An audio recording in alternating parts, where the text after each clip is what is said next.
I told Sarah last week, Sarah, am I going to recognize the initials of the informant? Yeah, we all recognize them. I thought I was being clever. But now we're discovering two separate reports that he got paid in a two-year period of time between $400,000 and maybe $1 million, maybe as high as $1 million. We also learned that from Devin Nunes, we might have a second spy on a presidential candidate. I read the Wall Street Journal, but now you've got people like Ted Olson, who everybody respects, the former Solicitor General, Mark Penn. Cheryl Atkinson's timeline is devastating to the entire story, the entire narrative. Your reaction to all of this?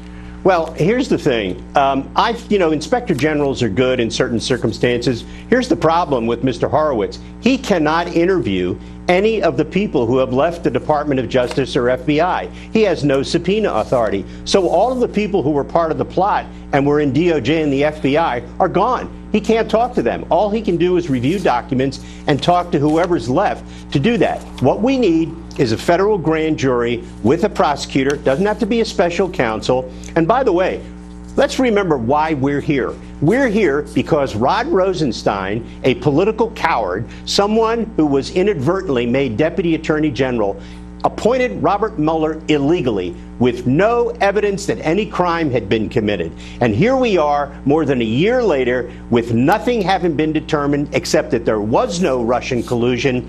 All of these people having been put through hell because Rod Rosenstein couldn't do what he should have done, which is had it conducted. Not only is he conflicted because he was a witness and he signed some of the warrants, guess what? Suppose there was activity, which I believe there was, that went beyond the law. Rod Rosenstein is not only a witness, he would be a co-conspirator. I mean, this is ludicrous. When you think that the President of the United States has to demand an investigation into something that is so obviously criminal, and now the Chief of Staff, General Kelly, is telling Rod Rosenstein, show them the documents. Is Joe